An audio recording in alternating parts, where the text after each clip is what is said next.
দেখুন বুন্দিয়া বানিয়েছি, কতটা যে সুন্দর লাগছে, একদম ফাটাফাটি না? বাসায় ফ্রেশ বুন্দিয়া বানালে সেটা খেতে কিন্তু অসম্ভব ভালো লাগে।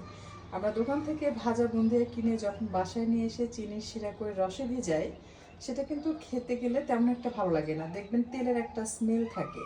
বাট আপনি যদি বাসায় ফ্রেশ বুন্দিয়া বানিয়ে এভাবে রসে ভিজিয়ে খেতে পারেন, দেখবেন তৃপ্তি করে খেতে পারবেন। আর এটা যখন আপনি ডাইনিংয়ে সাজিয়ে রাখবেন, এটা এতটাই সুন্দর দেখতে আর খেতে এতটাই মজার যে আপনার প্রতিদিন বুন্দিয়া খাওয়ার পরও এটা খাওয়ার যে রুচি সেটা কিন্তু নষ্ট হবে না। বাট বাইরের কেনা বুন্দিয়া যদি আপনি বাসায় নিয়ে এসে রসে ভেজান, এটা একদিন খেতে দ্বিতীয় দিন আর খেতে ইচ্ছে করে না। সো প্রতিটা খাবার, ফ্রেশ খাবারে কিন্তু মজাই আলাদা। তাই চেষ্টা করবেন বাসায় বসে যে কোনো খাবার তৈরি করে রমজানে ইফতারি খেতে।